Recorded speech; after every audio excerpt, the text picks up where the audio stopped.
Hello, everybody.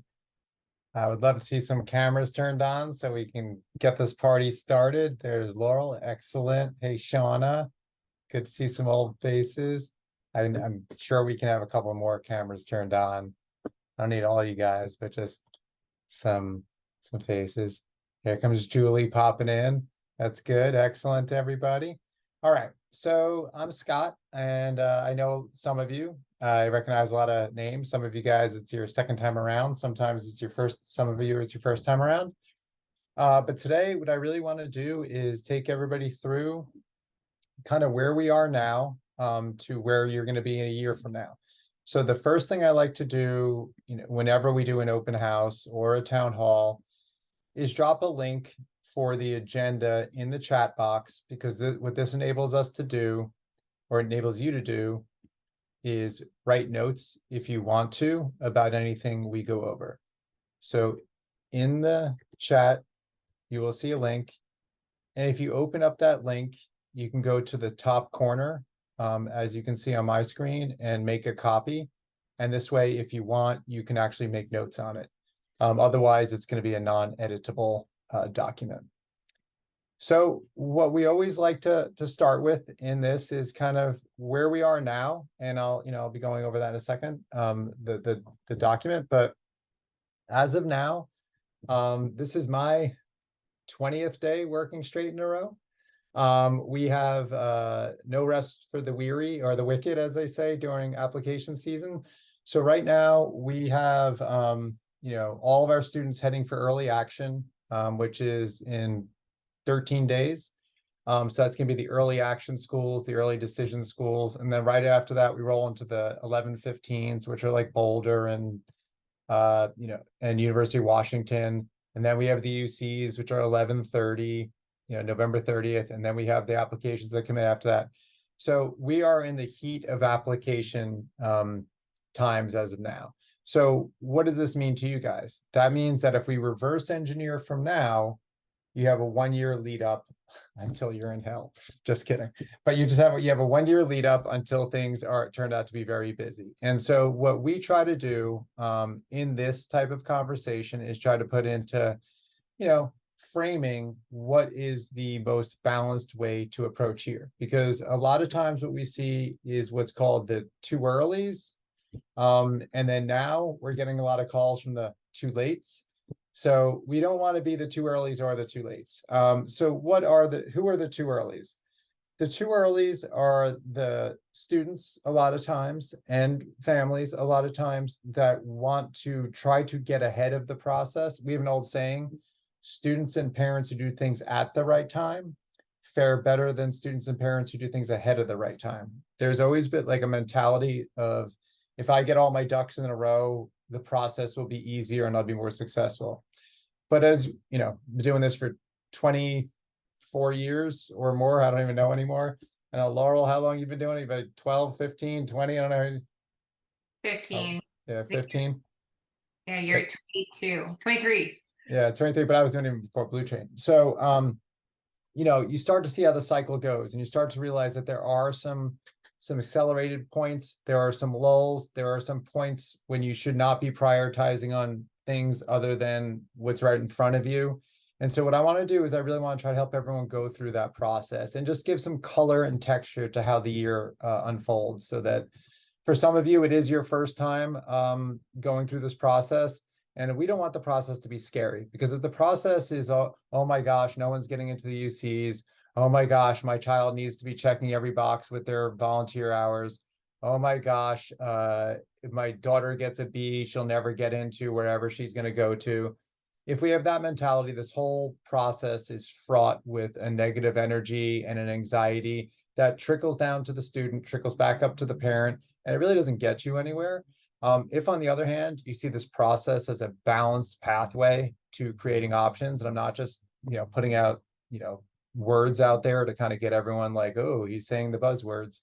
The fact of the matter is, if you can see this process as a healthy journey from now, not until next December, which is when most applications will be submitted by, but next May, because a lot of you guys are going to be going through wait lists, just to kind of give you kind of a heads up on where college process has been.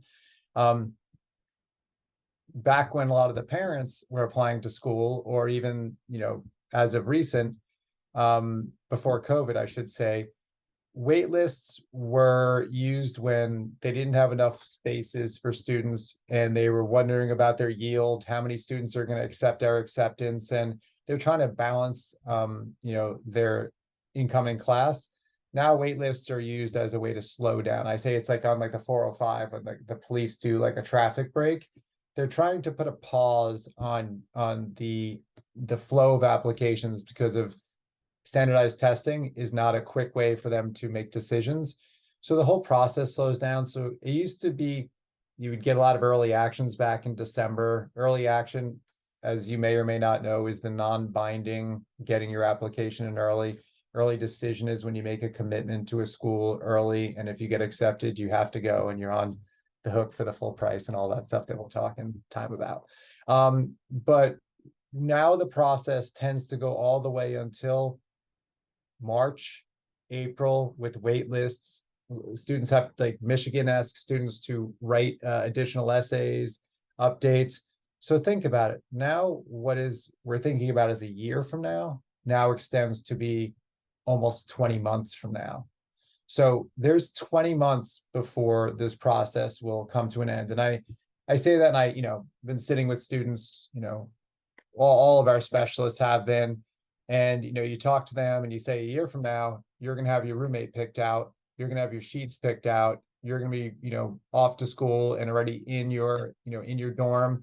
And some students get existential crises when you say that. Other students are kind of excited by it. But we do know this is a long path. So let's start step by step, and kind of take you guys in. So the first thing is I want to talk about first semester junior year. I'm going to go to, this is on our website, this is on our homepage. If you just scroll down, and these links are also in the agenda. But this is essentially our timeline that we're going to look at today. We're over here. We're before November has even started, as you guys know, the calendar months. But November, like we always say, this first semester junior year is a lot of time your children have taken more APs than they ever have before. Maybe they took a class that they weren't too sure they should even be taking, like an AP Bio or an AP Chem. The Chem teacher was like, you could do it, take it. And then they're like, I don't know if I want to do this. Or maybe they're accelerated math and doing a Calc BC or a Calc AB. Or maybe they took a AP Psych or an AP Comp Sci that's adding more weight to their schedule. So a lot of times first semester junior year is about making sure that you just steady the ship. If a student gets through first semester junior year and has good grades, that semester, nothing was wasted. A lot of families, the too earlys, are saying, do I need to be keeping up all my extracurriculars? Do I need to be searching for my college list? Do I need to already have my major locked down? No, no, no. What you need to be doing now is really making sure that you don't have what we call a ditch semester. Colleges are used to seeing students go in, even if they're straight A's, then a lot of students will go boom for the first time in history, because the load was too heavy and they were trying to do too much. Then that's something, we can correct that on the application. This is the Common App over here. Every application has what we call an additional information section, where you can explain what happened. We always say, what went wrong? How did you fix it? And then what did you learn from it? But we really, if we have the forethought not to get ourselves into those situations, what we really try to tell students is, rather than overstacking first semester, we know a lot of students are trying to do the SAT in December because they know it's switching to digital. And a lot of cases, that's going to be a rushed train wreck, because then the test is changing to paper and pencil and they're doing reformatting. The whole concept of trying to get everything over first semester creates more problems than it helps in the long run. So how do we deal with this? The first thing is we take a breath. We make sure that our course load is fully balanced, because I think a lot of students, what they end up, struggling with is, oof, I gotta lower grade, and should I drop down from APUSH, AP US History to regular US History second semester? And we get a lot of those calls at the end of first semester, like, how can I take this ship that was so steady, suddenly getting wobbly, get it back on course? And if your child is having a fine time and saying, no, mom, dad, I'm good, everything's cool, like my classes are great, then you might be one of the ones that might be able to kind of add some more things on it.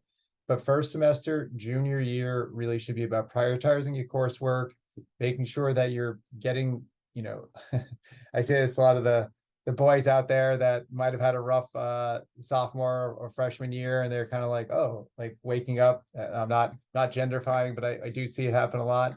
And a lot of times what I'm saying to them is, you know, let's not delay on handing in our assignments. Let's not delay on studying for quizzes.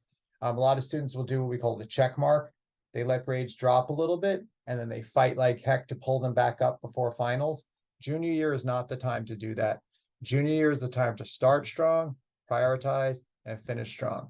So if I get to the end of first semester junior year and I put my effort into my schoolwork and my grades are looking good, then the entire process can build upon that foundation perfectly from that point forward, which means that we turn into, you know, second semester junior year.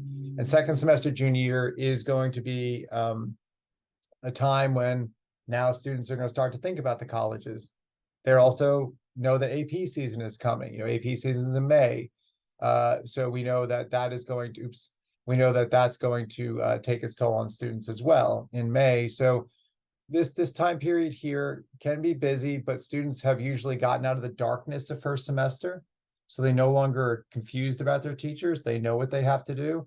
That alone helps them. They have grades first semester. That certitude about that helps them relax. So just building off that is great. So then we come to the idea of testing, right? This is where students are like, well, now I'm supposed to be doing tests my junior year, my ACT or SAT second semester. I'm supposed to be, taking my APs. I'm supposed to be looking for colleges.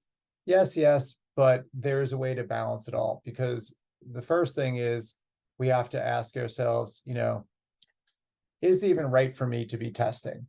And let's just kind of hit pause for a second. As we mentioned, we've been doing this for a long time, and maybe it's the area we're in, maybe it's that we're lucky, but we've had a lot of really, really high caliber students. We still do all the time, very, very talented.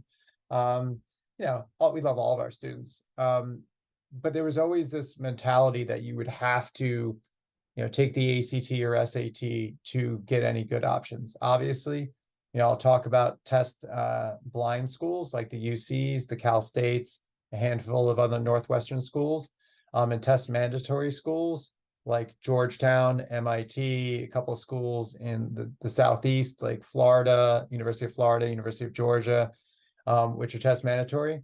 But the vast majority of schools in the middle are test optional. And so the biggest question that we get from families is, okay, we know it's test optional, but should I be testing? And so the answer is it depends. And I know no one likes that's always a kind of cruddy middle of the road answer, but it does depend.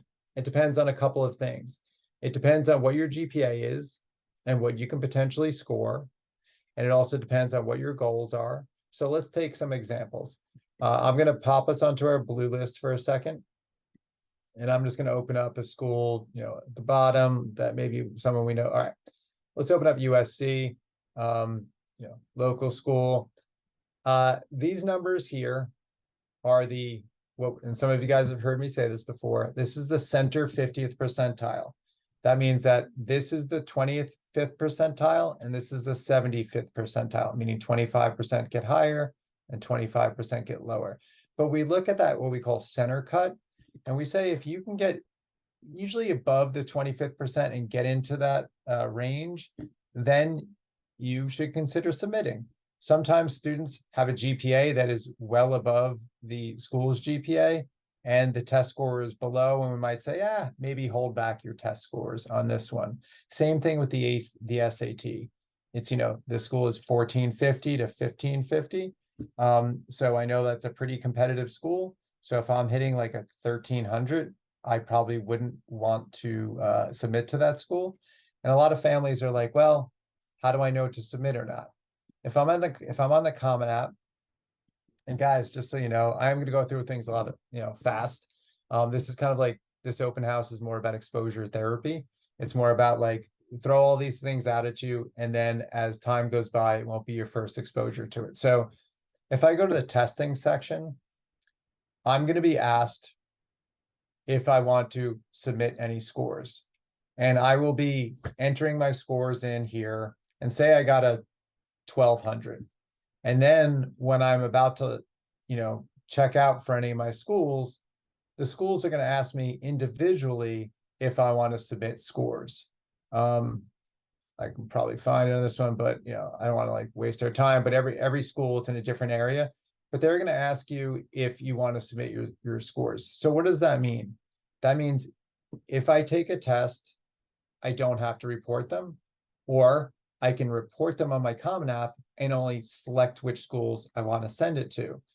So on our blue list, for example, when a student saves their list, it looks like this. For those of you guys that are already blue trainers, you have to enter your GPA into the profile, which is found at the top of your blue list in the little spot there. But the schools will be colored red, orange, yellow, light green, dark green for reach, high target, target, low target, and safe.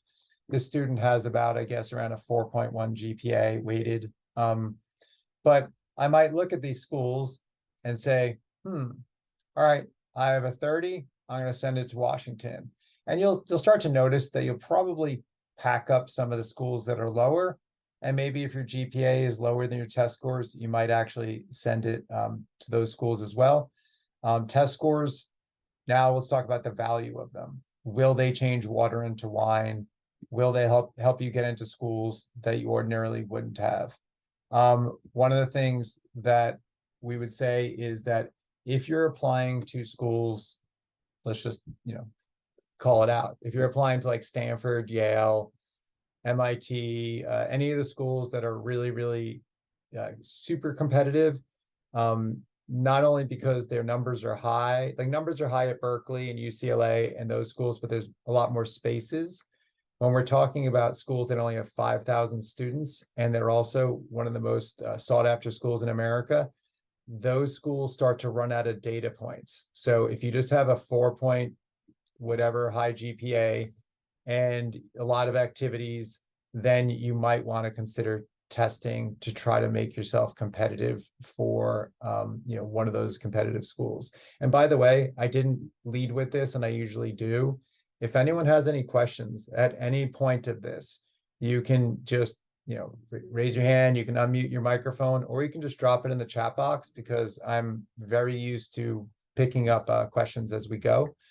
And it won't throw me off. So that's the first thing is, what do the tests, what are the schools looking for?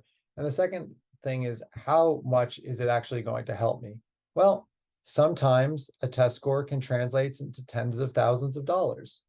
A lot of schools you will see when you open up I don't know for sure if I can find one immediately. I think I'll just try to think of one that I would think that would have it, like 9,000. So like if I go to like TCU or something, and I go down here to the scholarship page, I can see that the scholarships are dependent not only on a GPA, but also on an ACT score and SAT score. So the difference between, if I have a 30, 32 versus a 34, that could equal $13,000 more a year. So when we're talking about how these test scores factor in, we're partially talking about, a test score will help your application if you do well enough for that school, but it also might open up more financial opportunities with merit aid. And now's when all the parents look at their students and say, like, they're like, look at them like money bags. Like, you gotta get a 35 or you need to get a 34 in order to, get us some money. Also, this does impact because a lot of students may or may not realize a lot of colleges look at your unweighted GPA quite often for merit scholarship, not your weighted GPA. So some students have a ton of APs, but their weighted GPA is taking a little bit of a hit because of Bs and Cs maybe. So sometimes their test score can lift them back up into the high prime territory for scholarships. So a lot of times, we can be talking about this in a, in a meet and greet with the family. And, everybody's kind of thinking like, oh, well, that sounds good, but I don't know if it's going to work out for me, or I don't know if I'll be a good tester. And the first thing that we want everybody to do is, if you're not sure, well, first of all these things are on our website. You can look up the difference between the ACT and SAT, and I'll talk about it in a second. But what we're always trying to encourage families to do is, if you haven't already, just send us a request for an ACT versus SAT. And what we'll do is we'll send you an abbreviated, a PSAT versus a plan. We know a lot of companies out there have their students do full length 3.5 hour exams. And a lot of parents think that's good because it's really showing the full length of the test. And isn't it about endurance? Yeah, that's down the road. Right now, it's really about which skills does your child have that are better suited for which exam. And you don't need to take a student through a 3.5 hour exam that they're probably going to start to tap out on just because they're too tired. So one of the things that we notice is, if a student does a 3 hour exam at MiraCosta with Compass, or a 3.5 hour exam at West High with Revolution, a lot of times those scores are falsely low. That's great for the prep company because it makes them, makes you feel like you need them, but it's bad for the students. The students are already thinking that they're going to be, fighting an uphill battle. So what we like to do is we like to use the shorter tests, because the students aren't going to start to get that drag so much. They're not going to start to have that distaste for the reading that translates into lower scores, which translates into giving up. So doing the ACT versus SAT, and just in kind of really simple terms, the tests have a couple of differences. And actually, let me go here first. If I'm going to, actually score an exam, wait a minute, diagnostics, where are we? ACT versus SAT. I knew it was here somewhere. So when you take the diagnostics at home, a couple of things. First one, just straight up, which test is higher? And a lot of you guys have seen that, there we have a conversion table where you can look, if I got a 29 on this, it's about the same as a 33 on the actual ACT, which is the same as, and you can figure out which one you're just doing better on in that way. Then the next thing that you will be asking yourself is, which timeline works better for you? And I think that this is the most underrated aspect of the decision-making process, because when we look at the ACT versus SAT, and I'm going to be quite honest, everybody, I know some of you guys are better suited for the SAT, but the SAT is not looking like the best timeline this year. And I'll explain a couple of reasons why. The first reason is that the last paper and pencil test is going to be in December of this year. So if a student is aiming for December, we hope that they feel like they're pretty close to their target score already. Like, they're not really looking to do multiple test scenario, because if they do switch from this exam, then they need to take again in March. A lot of times they're going to be going from one format, paper and pencil, to digital, because this is the first digital exam. And that's going to make there need to be a learning curve in just that respect. And that's going to cause a little bit of wobble when another student would be able to take 2 tests in a row and the format's exactly the same. So there's no wobbles.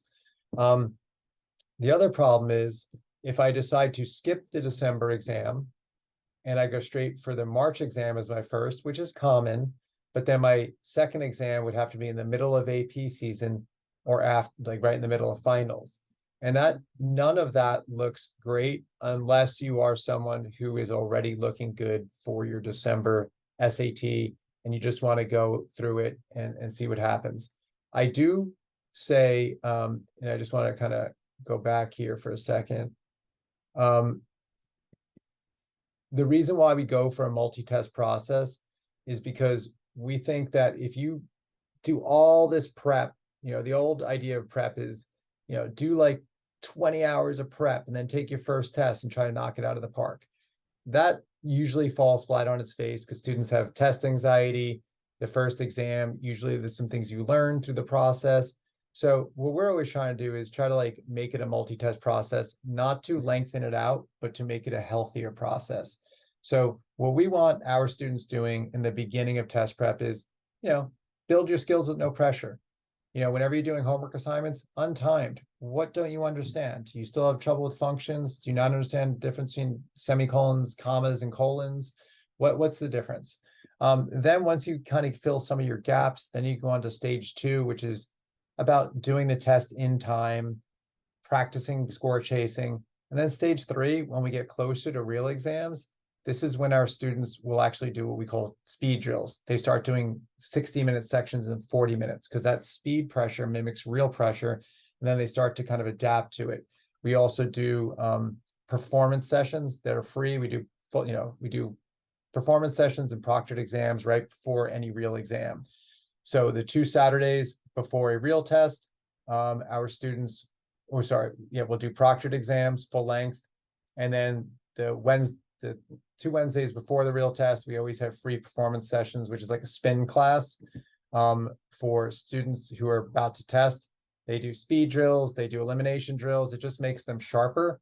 So what we're trying to think about is, how can I get my student through, a couple of exams? And the SAT does make it a little difficult this year. The ACT, some students will do December because they're feeling like they're ready to go in. Many students are waiting until the darkness of first semester passes so they can focus on, the second semester, and they will begin prepping for February. They'll take their first test. They won't over prep for it. They'll just get ready. Some students will have a wobbly first exam, and then they will go into their second test in April, well before the AP season starts. Some of you who I know here know that my son is a sophomore at UCLA. He went through this process, and I encouraged him to do the February, April. I didn't have him touch a thing in first semester. I let him focus on his coursework. Then I kind of started him prepping in around January or December for his February exam, took his test, learned from it, signed up for the next one, went in and did that. And then we took one more test in September just because I'm an evil dad. But at the end of the day, that is a good process. You also still have these tests. You can test all the way until literally November or December of your senior year. Schools will be continually asking for updates.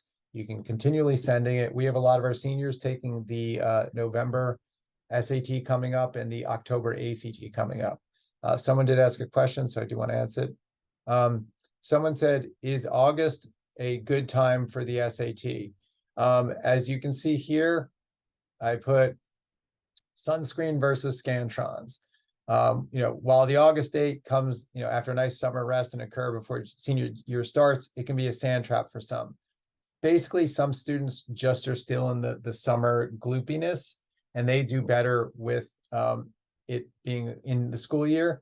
But students who are aware of this gloopiness, like that their brains might be a little bit mushy from summer, you can do drills to get out of that. You do speed drills, you do performance drills to shake off the rust. But with all this said, everybody, I do want to come back to the main point that, I don't know, I might be wrong, but I would just say, Laurel, would you say about 60% of our students don't test? Laurel's the VP at Blue Chain, everybody. What would you say, Laurel? By the end of senior year, like where we're at with our seniors right now, I would say probably 35 to 40 of our students have done test prep. 35, 40%? Okay. Yeah, so what does that mean? Thanks, Laurel. What that means is that a lot of these students are still going to be, going for the highest bar they can, or trying to, swing for the fences, but they're not going to be doing it with tests. They're going to be doing it by putting their energy into other things. So if I am a student and I go in and I take a practice exam and my score does not come out similar to what my GPA is, and if you need any reference, just reach out to the office, after you take a test, and we're happy to talk to you and kind of put it into perspective. The one thing that, if you know anything about us, we are never trying to push things on people. We literally have been word of mouth for over 20 years because we're always trying to figure out the best path for people genuinely. So if we see a student is probably going to be spending their time on testing, and that's only going to exhaust them, then we're wondering why that student is testing. Why are they not spending more time on their schoolwork or on their activities? And we can talk about activity. We're going to talk about activities in a moment. But at the end of the day, do not feel like you cannot still reach for the highest fruit on the tree if you are not testing. But again, we would recommend that everyone at least try a practice test. And I say this to my students, like when their parents are around, I'm like, and don't just half-ass it, excuse my French, just so you can kind of get out of the test, because you may really want this test later on if it can help you. And the student's like, all right. And what happens is the student will go in and really try their hardest, even on the reading when they're getting a little bit bored, even on the grammar when they feel a little bit confused. And just to kind of like boil down the differences on the test, some people will say, oh, the ACT has a science section. Oh, the SAT is longer. We can talk about those things another time. The biggest breakdown that we see is that the SAT has harder material, especially in the math section, and the reading passage is a little bit denser, but students have more time. It's for students who like unpacking, untying, and problem solving at their own pace, but they can handle complex things, the SAT tends to be better. For students who like to move quickly, can handle questions at a rapid pace without making careless errors, and sometimes that is the drill for ACT, is just getting students to, we say it's like cup stacking, that competition. The ACT becomes more of a physical coaching than almost a skills coaching.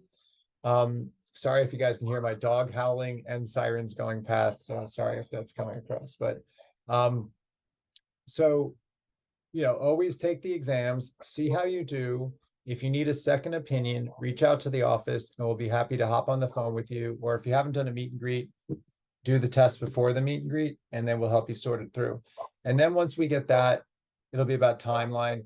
Most of the time we're pushing the timeline to give space for that first semester. So I want to stop for a second and actually I meant to go the other way. I want to stop for a second and ask if anyone has any questions about ACT or SAT, and also to let everyone know that Laurel is going to be picking some names for some giveaways in a moment. But does anyone have any questions about, it can even be about a specific school. Like, I heard you need this to get in there, or, anybody? You guys can all be quiet behind your black screens. Someone asked, is it bad to test more than 3 times? No. Back in the days before COVID, students would test 4 times fairly regularly, 3 or 4 times. When you submit scores for the ACT or SAT, you will have an opportunity on the Common App or whatever app you're on to select which ones you want to report. And then when you officially report from College Board or ACT, you will select which ones you want to have sent. So you can always take tests, and you can always have that score, dropped or not.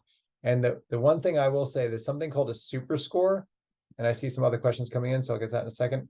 But a super score, and thanks for coming on, Eric. We like more faces, the better. And so we see a super score here. When you see this over here where it says super score, what that means is that student can, for this school and any school that super scores, that means if you take the test 3 times, you can grab different sections from different dates and combine them together to make a higher score. So quite often taking tests multiple times isn't just another swing at the bat, it's a swing at the bat and getting to bring your best stuff with you to keep climbing your score. Not all schools super score, not easy for me to say, but a lot do as well. The next one says, the people are testing, are they trying to get into competitive, are not testing, so they trying to get into competitive schools? We have students have broken into pretty much any school you can name. That, I mean, Stanford, not so much. Yale, not so much. Columbia, not so much. But for, you know, Dartmouth, yeah. UPenn, yeah. Cornell, absolutely. And then all the other schools like Tufts, Dukes, without test scores. So what I'm saying is that if you have a test score, that's great for these competitive schools, but you still can, you know, go for those top tier schools. Just make sure there's something else extraordinary on your application, which we'll get into in about activities in a moment. But if you're going to put a lot of energy into the test scores, and that's going to be stealing something from another part of your application, and your test scores are still not going to be above the high water mark for that school, then you're probably spinning your wheels. But again, some students will take a test, take two, hit where they think is good, send it to the schools they want, not the ones that they don't want to send it, maybe take another third test in October of their senior year just for a what the heck test. And so we see that a lot, but don't feel like it's necessary. How will they create super scores between the paper and digital test, digital SAT? I'm not quite sure how that's a good question, Jack. I don't know how they're going to be doing that. Anything we've ever noticed, you know, I've been through a lot of test changes, whether it's the multiple times the SATs changed, the multiple times the ACT, the GRE, you know, when it went computer to digital, APs when they went digital during COVID. And you never really know anything from College Board or ACT until, you know, we get through it. There's always very minimal information. They try to keep a closed box and then it starts to open. It could be something where they're just going to super score the two of them together, or it could be something where you just have to report those separately and you can only have a super score with digital and a super score with paper. But it does seem weird to hybridize them, as I feel your point indicates. Does the UC Common App, the UC app ask if you'd like to upload a test score? The UCs, up until the year before last, even though they were test blind, still had a space for the ACT or SAT. Now they no longer have it and they don't want to hear about it. So even if you have a good test score, unless you get a perfect score and you want to just say there's something you're proud of somewhere in your application, you can do that. But it's usually not something that we're trying to, you know, put sand in the UC's eyes by giving them information that they don't want. But Laurel, do you want to call out a couple of names from your hat so we can give out a couple of things? So if you're a current client of ours, we're just going to give you, you know, a summer workshop, which is very helpful, whether it's the personal statement workshop, a UC app, a Common App, you know, an app polish, a writing lab. They can be used for any of those. And if you are a non-Blue trainer, we will be giving a 6-month membership to the Blue List, which actually saves so many of our students. You guys that are parents who've had children go through this already know how useful the Blue List is all the way through the process. For those of you that have gotten it and haven't dipped into it, you will eventually see. But let's go ahead, Laurel, and hey, Jennifer. So what do you got, Laurel? All right, the first name. I'm calling out names that I read off of your participant. iPhone. Where I know. The first one is Jennifer Bell. Jennifer Bell, you are an active Blue trainer, so you will get a workshop. And I already have my information. that feels a little suspicious how that just happened. I don't know about this. I don't know. I don't trust either of you anymore. I have a basket, I have a witch's broom conjuring. Okay. I have all of Jennifer's information already, so I will add a credit to your account for that free workshop. Congratulations. So I was running around cooking dinner behind the scenes, but listening the whole time. You didn't have to give that, but we appreciate that. Thanks, Jen. All right, the next one. Next one. Chris with a K. That was the We got only Chris. name. Chris Come with a on down, Chris Come with a on K. down. If you could send me, Chris with a K, if you could send me a direct chat with your email, student name, and grad year, then I will know if you are a active Blue trainer or an interest with. Chris, are you active or are you not active Blue Trainer? Hang on, I am not active, but we did have a consult. Okay. Great. So Awesome. there you I'm- go, Laura. I'm typing in the chat box. Okay, Okay, great, Perfect. Chris. Thank you. All right, let's give away two more, Laurel, and then I'm gonna hop back into the flow of Okay. things. All right, last two. Sylvie, congratulations. Please send me a direct chat with the student name, grad year, and email address. And last but not least, I have Jeannie Dickinson. You know what, Laurel? Let's do one more just for fun. Yeah, Okay. just why not? All right, last one. Last one is Angie's iPhone.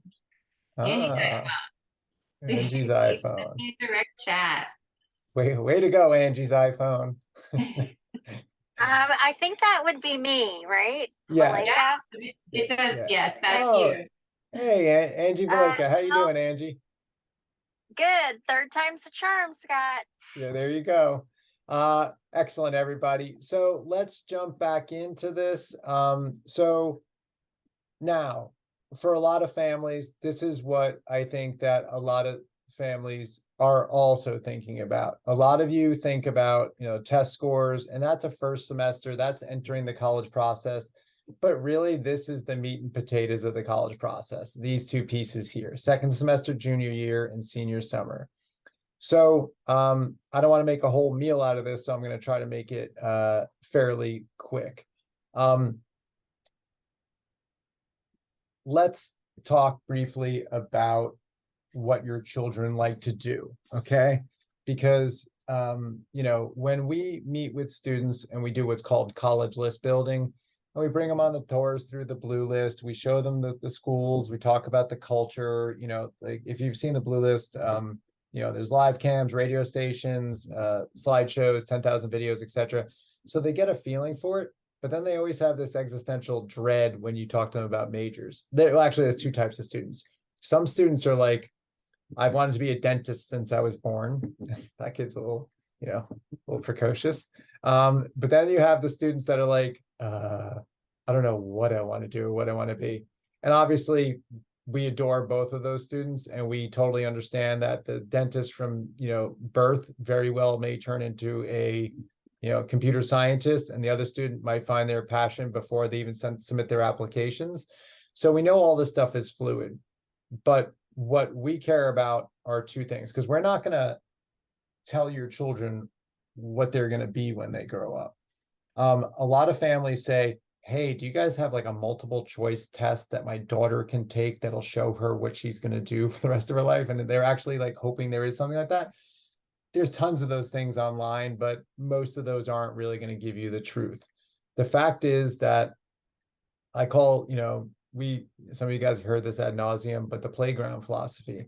The playground philosophy is high school and before, high school and before, college and after college. So we'll ask a student, what do you like doing? And the student will say, I love computers. I've been in robotics. I want to kind of get more into bioengineering. I'm obsessed with, how to help people. And so you're like, okay, so this kid's pretty serious about bioengineering. You look at all their stuff in their history, but then they go, you know what? I've really been getting into data science lately. So then we got to look at what we call their breadcrumb trail. Well, data science is pretty similar. They're getting into dancing, I'll say. So it's a totally different, it's a right turn on them. So we have to think about what they actually want and what their breadcrumb trail / transcript says about them. So if a student has a lot of things on their transcript that speaks to environmental studies, they might be a surfer, they might do Heal the Bay, they might, do bluff restoration, they might go hiking with their family in Yosemite, they might do all these things that just like oozes environmental studies, and they're not sure what they want to study. That might be a good pathway because their activities will create a key that opens the door. If you see the instruments behind me, that's because my son loves music. And so when I was thinking about him as he was approaching his applications, I was saying, buddy, I just want you to dig into your passions as hard as you possibly can. And then we're going to capture that and then put that on the application. I wasn't saying I want you to do something. So a lot of times when we're sitting with students in, on-track sessions, a lot of times what we're talking about is like, what do you like to do? And if you really are like leaning into those things, like I'll say to a student, some of you guys have been witness to one of us saying this to you, like, if your mom could spend $300 or your dad could spend $300 right now to get you something for your own intellectual curiosity, what would it be? A new camera, a telescope, a sewing machine, a instructions on how to do Adobe Premiere editing, or whatever that student wants. And it's not because they just want like a toy or something. It's because they actually have a passion for something that they, build a mountain bike, build a computer. There are so many things students say in these situations. And the reason why we say this is because when you're doing your activity sections on the Common App and UC app, and I'll just kind of show you guys, because if we go to like this is the, got logged out. This is the UC app. The one we were on before was the Common App. And these get rebooted every August. So there's no reason for you to do anything ahead of it. But if you look here, this is the UCs, and they will let you do, up to 20 activities and awards. And you will have, for some of them, you have one big box, some of them you have two big boxes. Before COVID, everybody was putting in things like math club and chess club and link crew. It was all very formal things that people felt good about, like checking off on their application, or community service groups like NCL, Sandpipers, Los Hermanos, all great things, all of them. But during COVID, when the world kind of slowed down and everyone was doing like, swim club on Zoom, and none of it was really like real for a lot of these clubs, the schools really started to pay attention to what students were getting into on their own. Were they teaching themselves ukulele off of YouTube? Were they building something in their garage with their dad? Were they learning to cook cuisines from different cultures with their family and learning about all different things? Were they learning another language on Duolingo app? Like what were they doing? Were they trying to beat a high score in a game and get competitive at Fortnite? All these things are valid, although a lot of people, will kind of grumble about them. But at the end of the day, what we really find, and it makes the process more beautiful, but when students are really like kind of like going for the things that they want, and I have so many examples, and I always bring up the example of our student who, she sat down and she was telling us that she loved fashion, and her mom's like, but she really wants to be a mechanical engineer. Like every single time she had to like kind of like reiterate that, like she loves fashion, but she wants to be a mechanical engineer. And I go, and I was in the session with them that time, and I was like, but if she loves passion, we shouldn't snip that off and just say, don't pay attention to it. How can that relate to mechanical engineering? And she's like, well, sewing machines are mechanical. So she went on Craigslist and bought, and like, it sounds crazy, but she bought a sewing machine from the late 1800s, 1890, I think it was, for like a few $100s. It was rusted and ugly, but she rebuilt it, painted it, put a computer component in it. And then when she was interviewing with Stanford, the first question they asked was, can we see that sewing machine you built? It was a non-formal project. Cannot tell you how many times, like we always tell students, to become experts at something. And, I was talking to my student last year, who's, at Stanford, his first semester right now. And he said he became an expert in alternative food sources because he ate a cricket one time when he was in another country, and he realized, wow, you could eat these things. And then he realized that people eat jellyfish, people eat all these things. And then he went down rabbit holes on YouTube and became like an expert. And his essays were so alive with his interest in these things. Interests that are genuine cannot be beat. So while we try to steer too often, we should also be paying attention to what the student wants, and then like try to like and like say go that direction if you can. So that's why I say maybe consider putting a little bit of investment in. For me, my son, it was like he showed up one day and there was a drum set in his room. Another day he never played it, but it was always just like me kind of pushing things that I know would foster his personal interests. During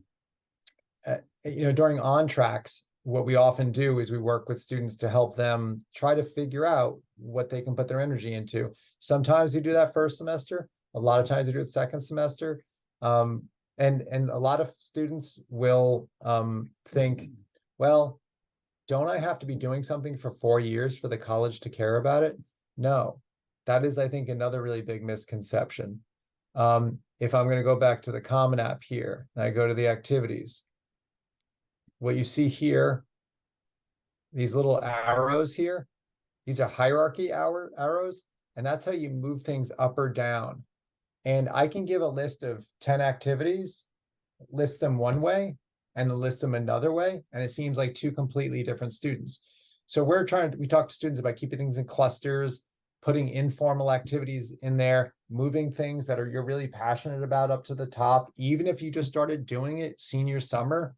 We have some students, my son I always say this too, my son put singing in the shower as number 3 and wrote a really like moving reason about why singing in the shower was so important to him, and it worked.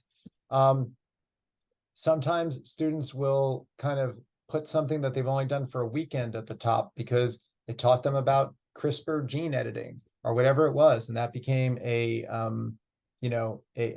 something that just opened their eyes. So activities do not need to be done all 4 years. You will be able to move the hierarchy. That hierarchy will exhibit the importance. One thing someone just asked is, what about undeclared majors? Well, if we look here, and let's just say this is the hypothetical student we're working with, I would say that this student would not want to go to any impacted majors up here. And what is impacted? Impacted are majors that you probably can guess are the harder majors to get into. Those majors are usually high resource majors, or sometimes we'll go to a school and we'll open up the number of spaces per major here, and we'll see that some majors have very few spaces, and that's probably going to be an impacted major. Or because they need a lot of resources like architecture, engineering, biology. And we let students know what they are. They change from school to school. Business is a big one that's impacted at some schools, not at others. So we talk families through those. But if I'm going for these schools here, like these here, I would probably stay away from impacted majors, but I probably wouldn't go undeclared either. And why is that? Because if I have 2 students that have the same exact, numbers, they basically look the same on paper, same GPA-ish, same general part of the country-ish, same, activities in, that give the same level of kind of achievement, accomplishment, and intellectual curiosity. And if this one student talks all about how they love people and interrelations of society and social justice, and that person's going for sociology, and the other student goes undeclared, and think about who you would take if their numbers were identical, and one is looking like a hand in glove fit for something, and the other one is looking like just put me wherever you want. I'm not saying that we don't suggest undeclared sometimes, but if your breadcrumb trail speaks to something, maybe lean into that a little bit harder. All the time students will say to us, but what if I apply to that major and I don't want to be that major? Most all schools are more fluid than they let on about shifting. Some schools make it difficult, like UC San Diego, because you're locked into the 8 college system, or Santa Cruz with a 10 college system or whatever it might be. But most schools are pretty fluid. My son was talking to me last night. He was debating changing his major, and all he had to do was fill out a 1-sheet page at UCLA, and then they take it into account. He can even make his own major. So what we're always thinking about are two things. What is going to increase your ability to get into these programs, like GPA wise, I mean, activities wise, like how are we going to open up a door? And then if you are someone that doesn't really know what they want to do or be, is that school going to be exploratory enough for you to find yourself? Because sometimes students will be like, yeah, I really like a school like Cal Poly SLO. I'll say Cal Poly SLO, great school. Problem is Cal Poly SLO tends to be more of a pre-professional school, which means most students kind of know what they want. You can explore there, but the school's not built for exploration. It's built for students to kind of get hands-on on day one with whatever they're doing. Whereas if I'm going to University of Michigan, my first 2 years are mostly going to be general education courses where I get to explore and find myself and then shift and declare what major I'm going to be as a junior. A lot of students will, this is our tracking sheet. Once our students, if you see at the bottom here, there's an export to Google Sheets, and this one click will then take your list from the blue list and then puts it into a tracking sheet. This is just a student that I was working with before. All your essay supplements are here. There's lots of information here that's preloaded. But when we get to the majors tab, a lot of students will have, poli-sci, then history, then English, and that's okay. They're not all over the place from having different interests. It's just that they are kind of finding out maybe some schools, ooh, that's impacted that school. So maybe I'll go to an easy major at that school and then try to switch into another major. With the major thing, we do say that some majors are harder to switch in once you get in. I'll bring up, this is some data I use for our transfer students. So these are the UCs, this is their transfer data. And we can see kind of what GPAs they need to get into from one college to another. So these are unweighted college GPAs, which tend to be lower than, high school GPAs that are weighted. So if I am a student coming, this is Berkeley. If I'm coming into Berkeley and I want to go for looking for a high one, there's like a sort of 3.8 or something. Yeah, well, that's interesting. It's because it's masked. Let me go for another one. Mechanical engineering or electrical engineering, I almost basically, even if it's internally, I almost can't even get a B at all. I'm pretty much like have to do that. So certain majors, it is more important to try to get in as a freshman. Most other majors you can shift around. That's why some students will stay away from engineering at their reach schools if they're not totally sure, or comp sci or some of those. But I know we're at the hour mark, and I'll probably drift up for another 10 minutes, just because I don't want to keep you guys from your dinners. But I do want to hit pause for a second and ask if anyone has a question about a particular major or majors that I can respond to. I'm just making sure. Anyone have a majors question?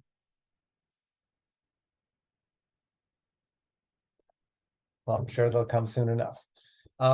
So now if we look at, and again, this was, obviously a whirlwind tour.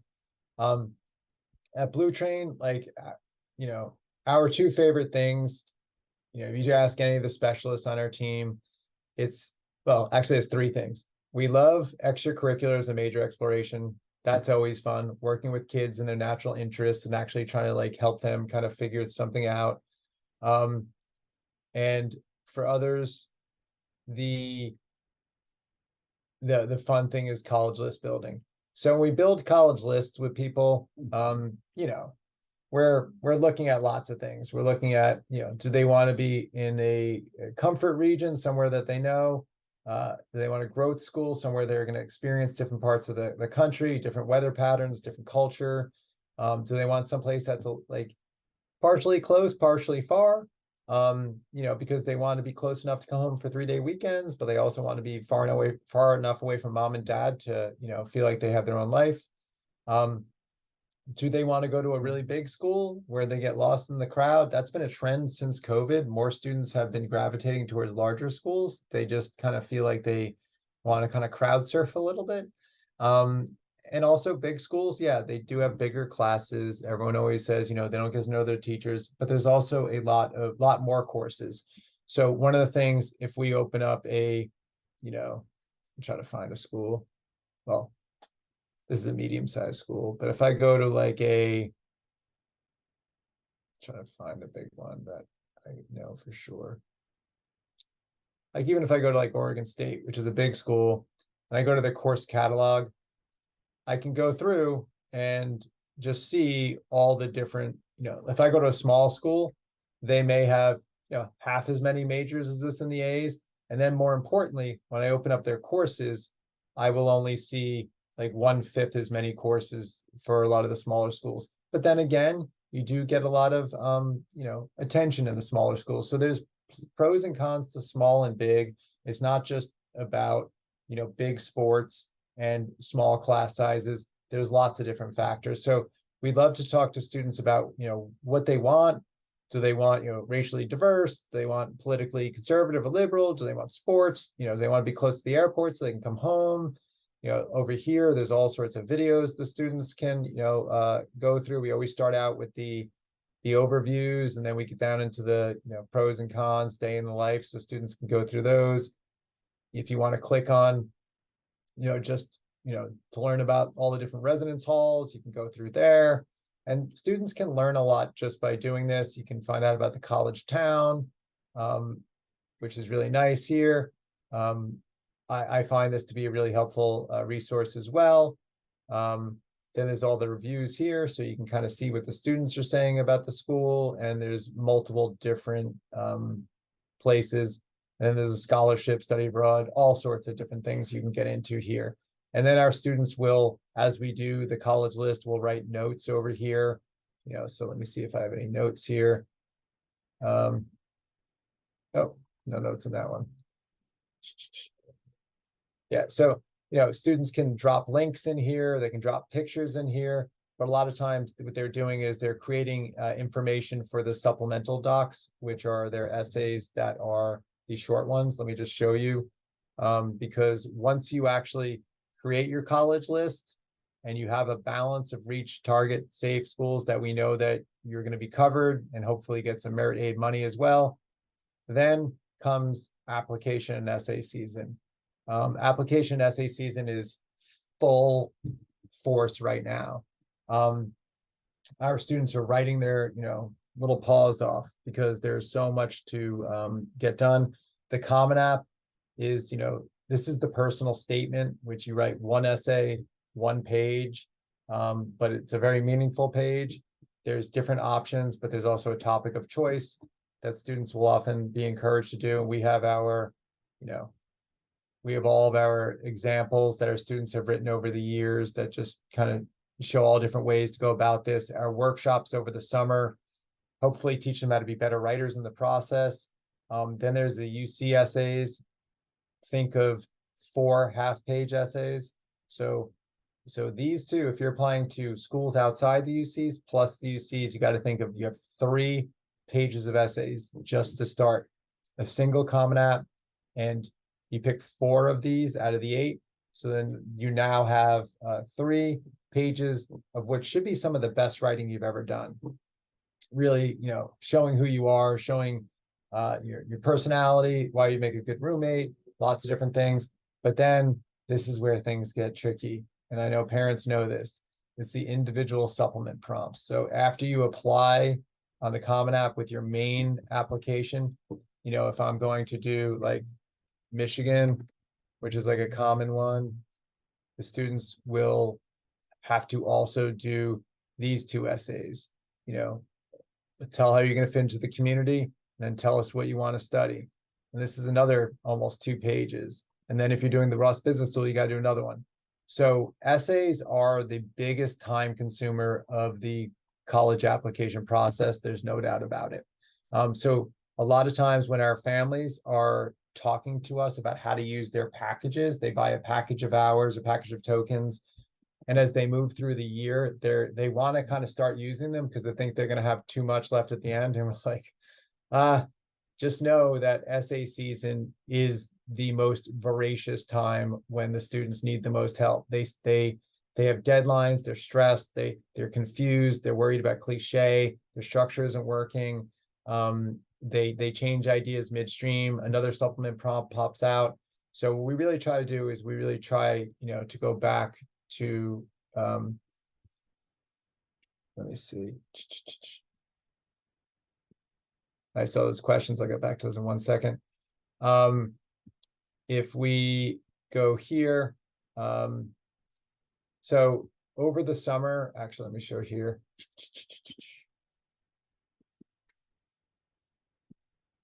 During the summer, we really try to begin, we always say in June, take rest, get ready.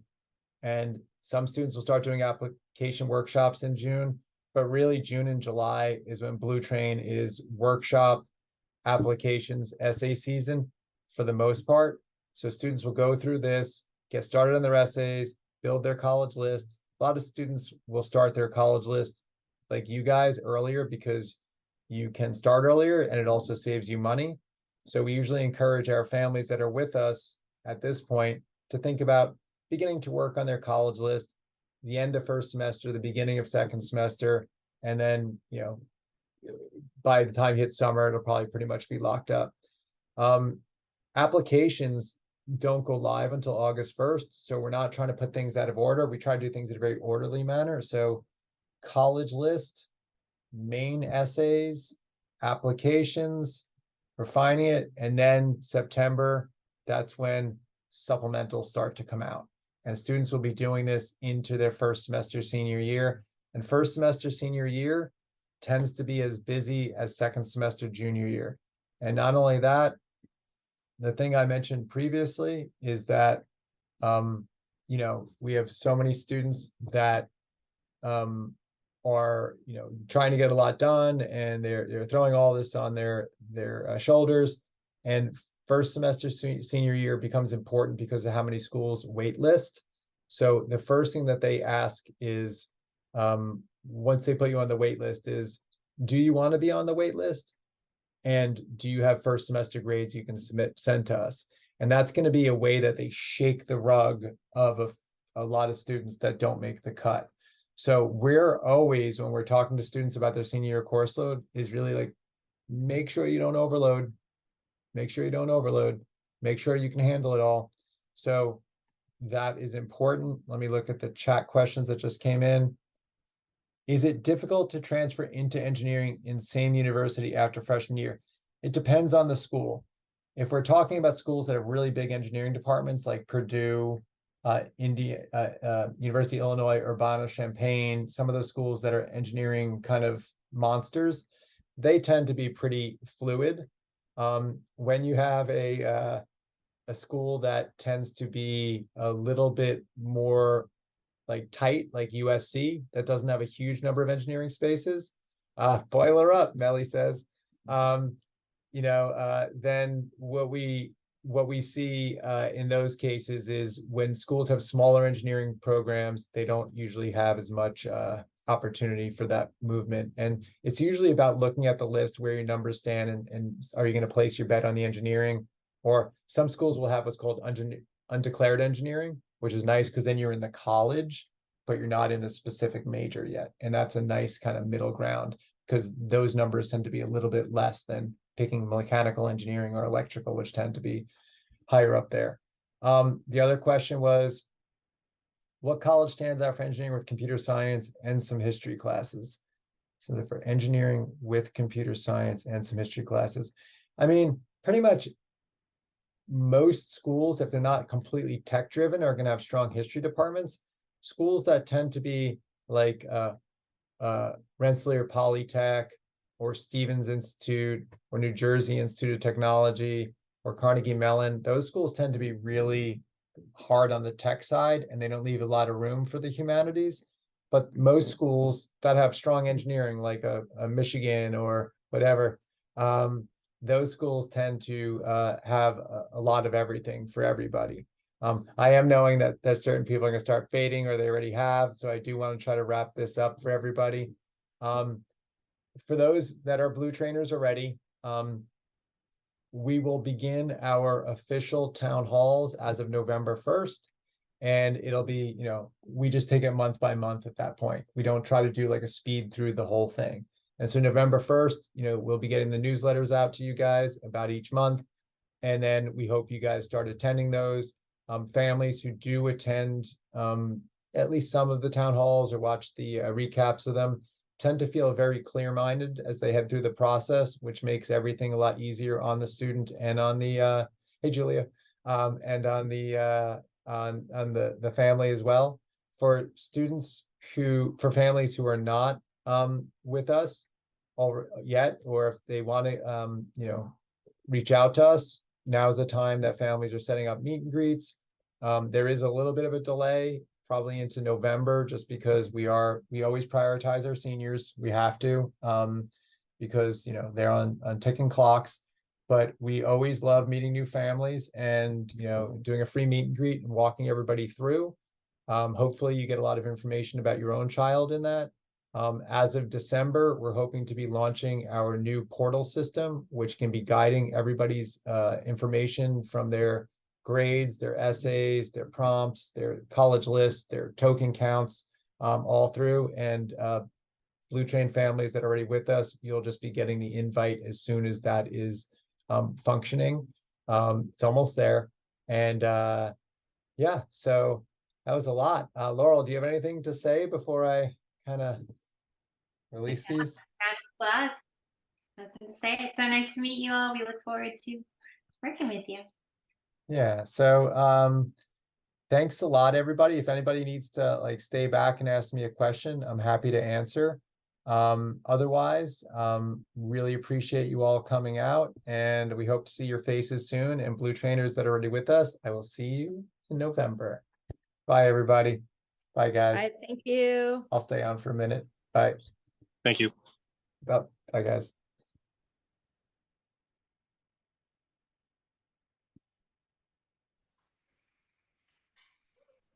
All right. Are you open for questions?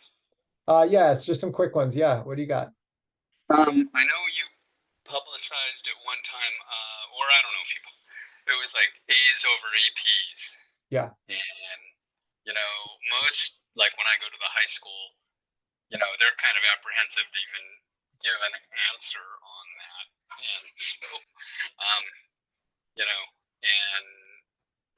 So what's the so truth, anyway, I basically? want to get your take on that. And then, when it applies to UCs, I mean, I kind of feel like a second question follow-up would be, I guess that's your opportunity if you do take an AP to, score a 5, and that's kind of the way to slide in your standardized test, I suppose. Yeah, all the applications do ask for AP scores. You don't have to report them, but obviously getting 3s, 4s, or 5s is good because you report them. 1s and 2s we don't. As far as the A's, and you're right, it is an objective data point that does help them be able to differentiate different students, because high schools are so different and they can't tell. As far as A's versus A's over APs, of course, it's better to get A's with APs. That's the best case scenario. But if APs start to drag down the A's to B's and you still have a 4.0 weighted, like I always say, if I have a student with 5 classes, all A's, no APs, that's a 4.0, right? Because it's a straight A's. If I have a student with 5 APs, all B's, that is also a 4.0. So numerically, they look the same. The schools, in our experience, because we get surveys at the end of every year and we go through their information, the schools that, the students who have the straight A's, 4.0, will outperform almost every time the student with a 4.0 and all Bs. So with all APs. So that's one thing. The other thing is if you care about merit aid, that student with the 4.0 unweighted is going to be getting scholarship offers that the 3.0/4.0 weighted will not even be getting in the running for. So there's a couple of different things. So we're always say gently stack those APs up so you don't, bring the whole house down. But at the same time, obviously, schools, the more competitive schools are looking for students to be challenging themselves. So I had a student last year that wrote an essay about how she didn't take any APs, and it was because she really wanted to learn well, and she took all the AP exams anyway, even though she didn't take the classes, and she did fantastic. And I think that the schools appreciated her level of balance that she brought in, because college's big word that they like in addition to like rigor and all that stuff is balance and being able to handle it. Did that answer your question, Chris? Yeah, I think so. I mean, I guess you could use honors classes interchangeably, especially if you're in the more competitive school districts. But I was just kind of got a little scared because I looked at some of the UCLA statistics, and I think it was like the average freshman admit had like a combination of 17 honors and AP classes.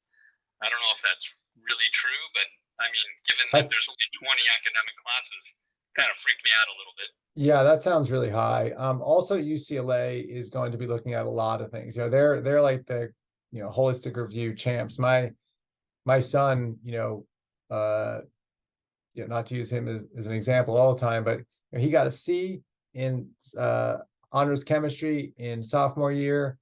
He got some Bs. He did very well his junior and senior year. He dropped an AP his senior year to get better balance.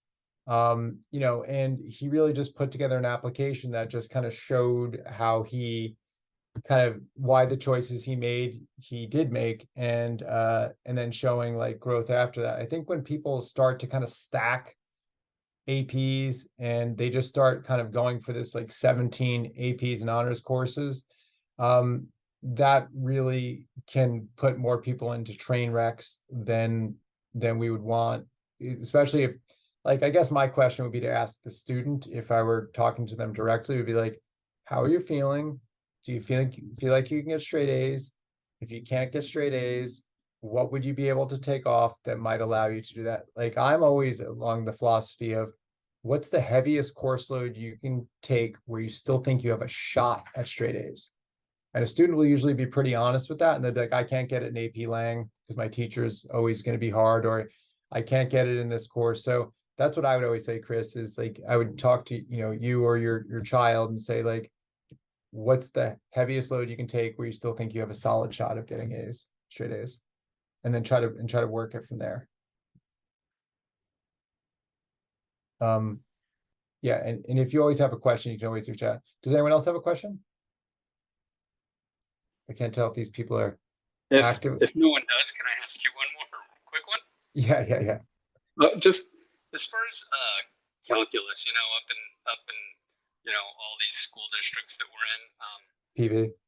Like if you're not, if you don't take algebra in 8th grade, I don't know if that puts you on calculus track or takes you off, but if you're probably not going into that major, do you still have shots at some of these, I would say maybe just below the elite colleges? Or Yeah, like I call them the sub Ivies, like, just the, really good schools, but they're just they're not in that top group. If you're not going for a math-based major like engineering or computer science or architecture or something like that, a lot of students will go up to pre-calc as a junior and then take AP stats as a senior. That's very common. A student get into UPenn Wharton that, didn't even take a calc course 2 years ago. So it happens, obviously. If you're doing algebra in 9th grade, not 8th, then you do geometry, algebra 2, and then pre-calc, and then you can do calc as a senior. There's no reason for a student to go to Calc BC if they're not going into, engineering. What what course do you think your child's gonna top out at?